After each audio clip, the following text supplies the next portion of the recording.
Hey everyone, welcome to the channel Chess Page. In this video, I will be teaching you the Caro-Kann defense, which comes after your opponent plays the move pawn to e4.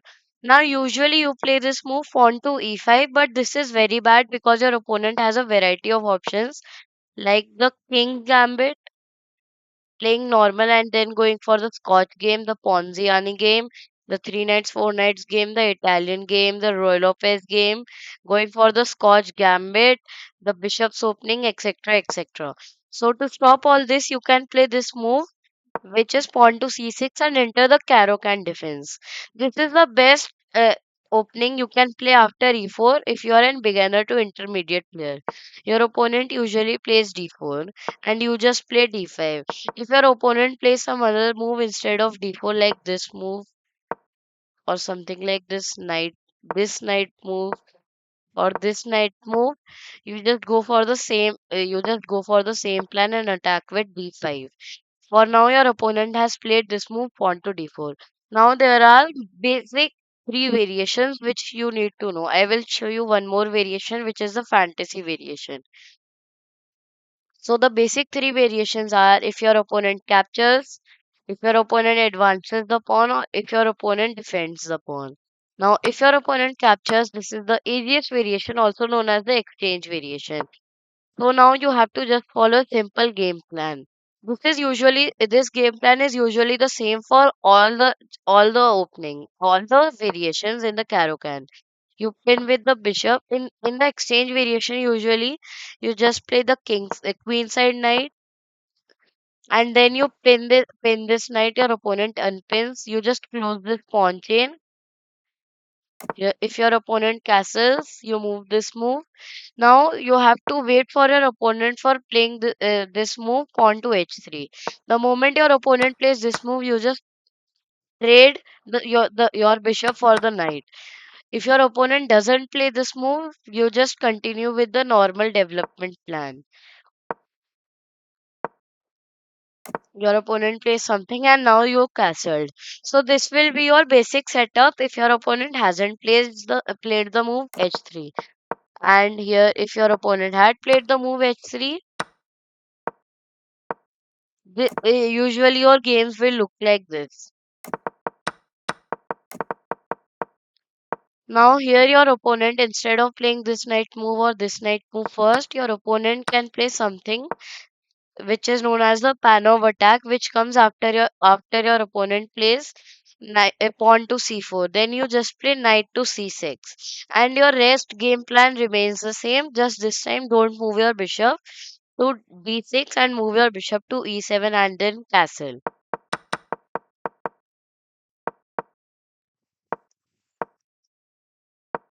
Now, if your opponent advances, now you have entered the advanced variation. Now you can play bishop to f5 and just playing according to the theory by closing the pawn chain. But this is the harder variation. You can just play this move pawn to c5. Now after that, your opponent can play two moves, which is this move pawn to c3 or this move which is pawn captures at c5. So let's cover this move first. You play this move knight to c6. Now you're attacking this pawn, so your opponent will defend. Now you just have to go for the same game plan. Pin this knight with your bishop. Wait for the h3 move played and just capture. Your opponent usually unpins because or else this pawn will be weakened. Then you can close the pawn chain as I told you. If your opponent castles, now this time you can't move your knight to f6. So this time you can move your knight from here to here. Also, your opponent can't castle here because or else you'll capture the bishop. Even if your opponent plays something like this, you can just go for the same plan. Your opponent castled and you played this move. Now this pawn is attacked twice but only defended once. So and your opponent can't even defend with any move. So this pawn's already gone. If your opponent plays h3, you just capture, and then you can play this move. Now you are also threatening to capture this bishop. So also, if your opponent doesn't play h3, you can just capture this pawn. So, and after that, you can just go for capturing this pawn by adding pressure. For now, only there is one attacker, but you can add many more attackers by something like developing a battery or whatsoever. So, after that, what if your opponent, instead of capturing this pawn on c5, played this move? Pawn to c3.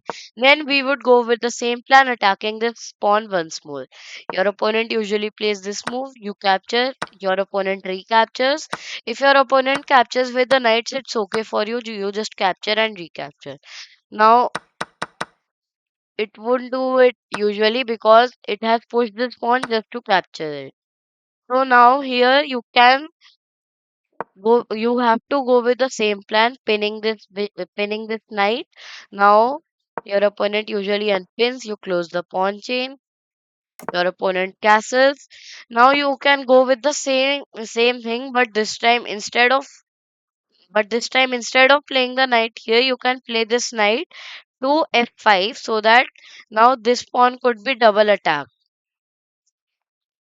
So your opponent, if and also in this also, if you have to just wait that when your opponent plays h3, and then you just capture this knight and your opponent recaptures. So if your opponent plays something else like this, you just move your knight.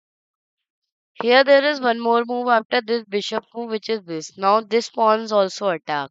But for now, just move this knight. Now this bishop is threatened, but this is not good to capture it because just any random move. Now these three pawns are in a pawn chain and will be very hard to capture. So it would be better to not capture this bishop. Now this is attacked two times but defended three times. Now after this your opponent will play. This is like a necessity because your opponent is just tired of this pin. You just capture your knight and now there are only two defenders. You move this queen to b6 and now see this queen is now what has happened. This pawn on d4 is attacked three times, defended two times.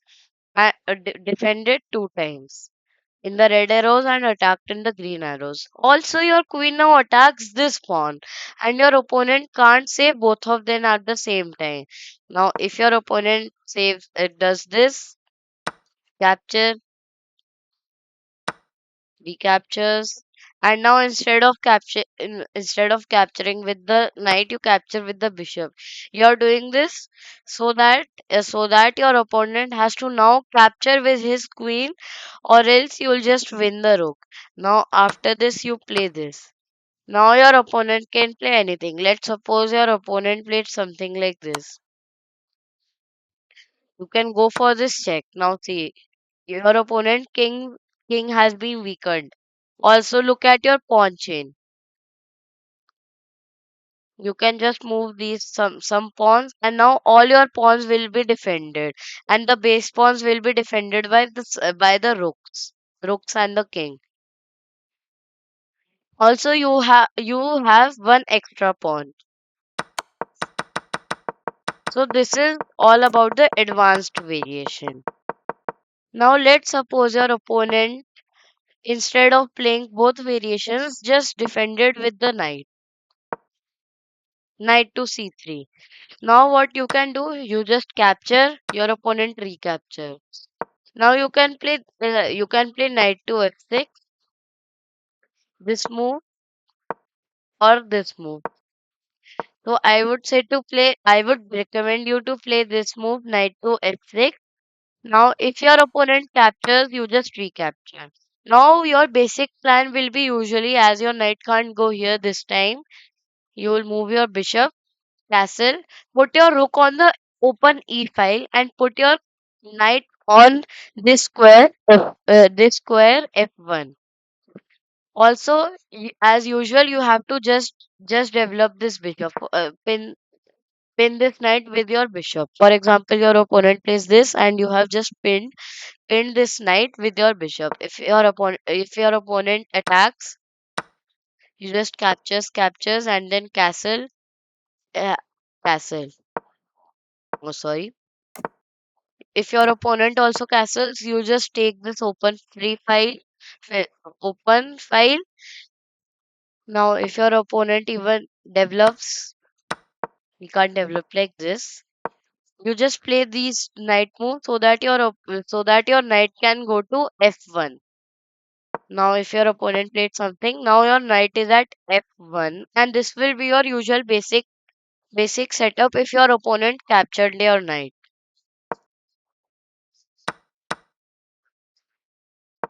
Now here, instead of capturing, let's suppose your opponent goes for this move, which is known as the alien gambit. Now, now this gambit's not very good because your opponent has just given you a free knight. Now your opponent have given you a free knight. Now here, your opponent will usually play these two moves. This move and then this move. If your opponent plays this move first, you play d6. Sorry, d6. Nahin, not d6, c5, and then you play this move e6. And if your opponent first check, you played this move and then played sorry, not d5, c5. And now the thing which you have to do, you mainly is that, sorry, very sorry. So the things you have to do mainly is that you have to just develop your pieces to keep them towards the center. And now you have to defend your king. Defending your king is the most important thing you have to do if your opponent plays the Aryan gambit. Because here, if you see, the king side is absolutely weakened because of these light squares. So you can try to escape your king into towards the queen side, or you can also just play this move and just defend, try to defend your king with by pushing these pawns, for example, thing. And now you have to just move your king to e1 and just try to defend your king easily. This is the main thing you have to do in the alien gambit. And in the alien gambit, you will easily win. Why? Because now you have a knight. Even though uh, even though your opponent has a pawn, but a knight is of course better and more valuable than a pawn. So this is the alien gambit. Now let's suppose your opponent plays this move, knight to g3. Now after this, you can just play normal moves like this or something else, but the better variation is to play h5. Now, if your opponent doesn't play h4 and makes a blunder, something like bishop to g5, now, now you will usually win a free piece. Why? Because after playing this move pawn to h4, if your opponent after this just has a last chance of playing it to e2. But if your opponent doesn't do it and captures this knight, you recapture. Now your opponent can't capture this pawn, or else you will just capture the bishop. So if your opponent has to move the bishop away, even here or here. If your opponent moves your bishop to even though both are the same variations, but still, your opponent will usually play this move. Why? Because it has to target this pawn. Sorry, not this. Now you can just sacrifice your rook. Why? Your opponent can't capture, or you'll just capture the rook. And if your opponent even captures the rook, you can give and check. Your opponent defends with any piece or just moves its king. You sacrifice your queen. Why? Because after this, your opponent moves its knight, and now see, you have you have gotten one bishop extra, as I told you. Now there are only two things. Your opponent can either after this move play knight to e2, so you have to just go for the spinning and normal things which I told you, or your opponent just immediately plays h4. Still you have to follow the same plan. Now, now after this, let's suppose your opponent plays this move, pawn to f3. This is now the fantasy variation. This is the best variation you can play. You can, sorry, not you. Your opponent can play against the Caro-Kann defense. Now you can play this move pawn to e6, but now your bishop can't move, and this will become a too passive. So you can play this move pawn to e5. If your opponent captures, which your opponent will usually do as it's a free pawn, you can just move your queen or the bishop. Now, usually you have to do in the fantasy variation is that, sorry, once more, is in the fantasy variation is that you just have to try to control this dark square diagonal of the king, and just pressure this weak f2 square. Your opponent now after this your opponent can play this move, but you just capture, and see, now your opponent has just gone the and now your opponent can just lose the castling rights, and also its pawn structure has been doubled. So your opponent usually plays this move at this point. You play this queen move, attacking this weak square even more. Now here usually your opponent will just ignore this and play this move like this. Now you can just go for this, and this is a six move checkmate. Six move checkmate with black with in the fantasy variation. So even if your opponent does notice, and it it can't literally do anything, because because even after this your opponent has just lost its castling rights. So this is what you can do against the fantasy variation. You can just do one more thing, that if you play this move, you try to fianchetto your bishop, move your knight, castle. Or you can also play this move, pawn to c5 after this, to break open the center. Now let me tell you some other variations again, except d4, which I told you in the starting. Now you play c6, your opponent can play this move, bishop to c4. Now you just play pawn to d4. Your opponent will not advance in this position, as we can just move c5. And now your opponent, not c5, sorry, your opponent, you can just capture. And your opponent can't even move the bishop. Why? You capture. Now see, you have the whole center. And even after that, even after and if your opponent captures, your bishop has to move. If your bishop moves here, you just block with the knight. And if your opponent's bishop moves somewhere else like this, you just take the whole center. Now no pawn can come to take the center, and you have just the whole center.